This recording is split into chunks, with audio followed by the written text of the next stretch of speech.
Thanks. Thanks very much. The White Sox and I appreciate that generous introduction from you. No problem. And I would be remiss if I didn't also mention that I'm a father of two. That's not much, but I'm a proud grandfather of 7. And that's my gang. So I want to mention that. So good evening, everybody. And thank you for joining us this evening and spending a little time listening to the old man. And when I was asked to participate in tonight's program, I was really quite honored. And I was thinking, what story should I share? What can I tell? After 71 years, I've had quite a few of them. But I'm pretty tired of all of those. And I thought this would be a wonderful opportunity, not to think so much about our past, but to think about our present and our future. And so I thought I'd spend a little time talking about the LGBTQIAA community, you know, that name that just sort of trips right off your tongue, our alphabet soup community, and what and who and what we are and where we're going in the future. And so I thought I'd spend some time talking about our heterogeneity, our intersection, and our intergenerational issues. And so in doing that, I wanted to celebrate what we are, because we've just gone through a political time where a lot of people have tried to spend the time erasing us. And we will not be erased, because we are significant, we are strong, and we are important. Now, we're a different kind of marginalized community, because usually if a community is marginalized around the issue of race, well, everybody in your community of origin, you know, shares that issue. If a community is marginalized around the issue of gender, well, at least half or 51% of the community shares your experience and your interest.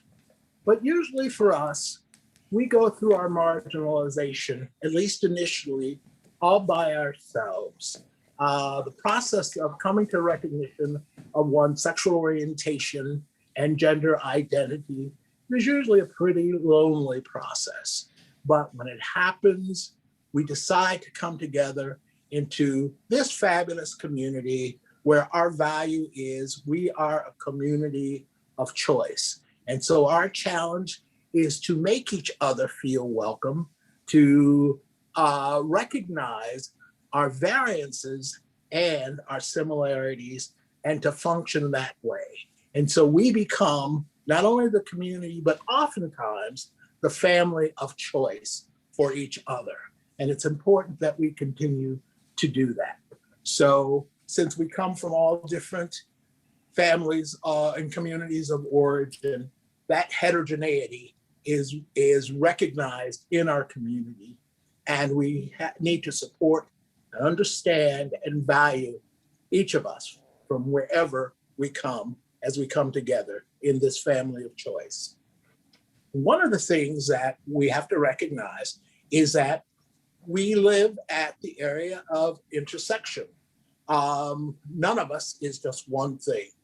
We're not necessarily just our race or just our sexual orientation or just our gender identity or our sex. We are all of those things. And we live that intersection at different places.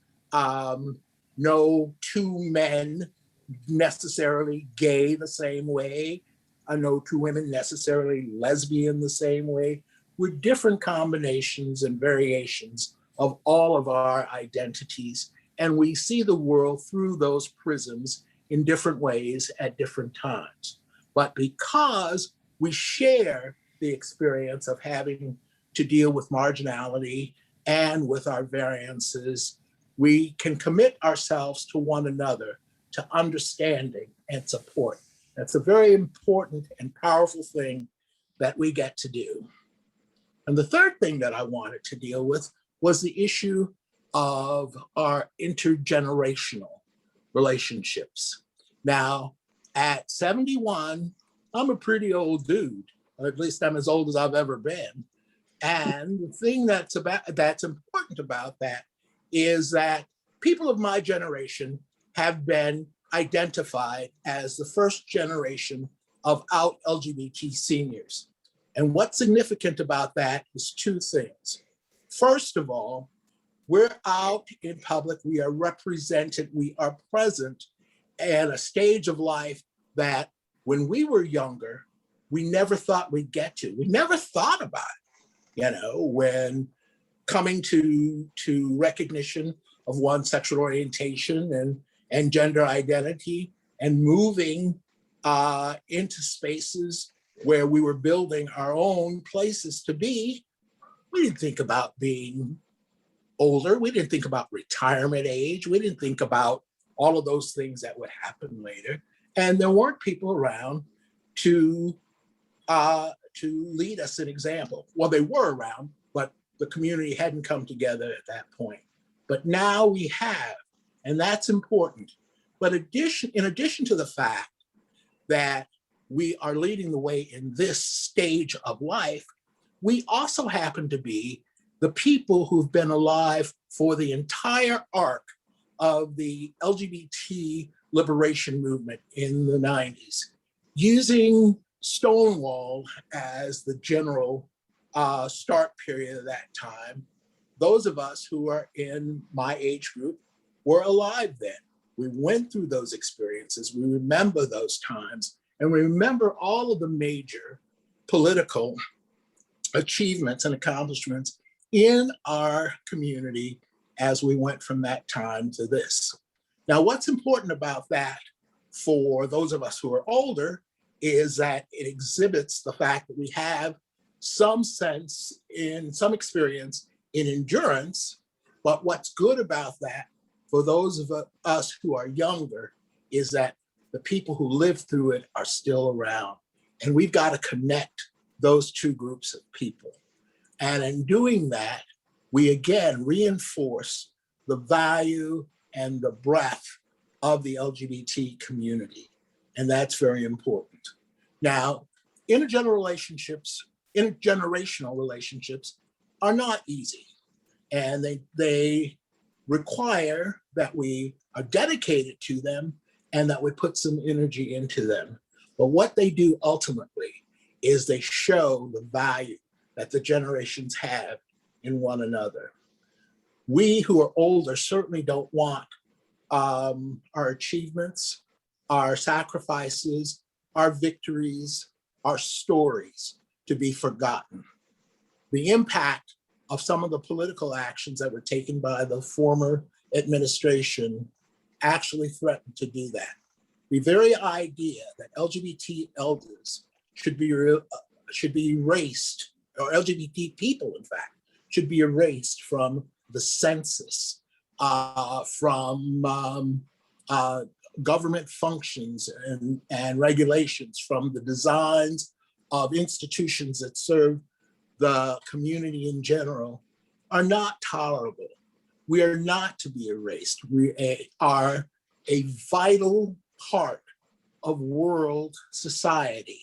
We exist for anthropological reasons. We have always done our part and more.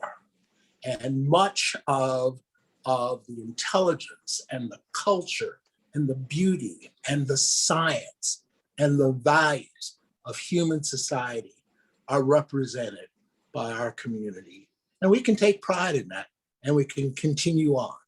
So for those of you who are younger, we give you the gift of our achievements and the things that we've done in our lifetimes.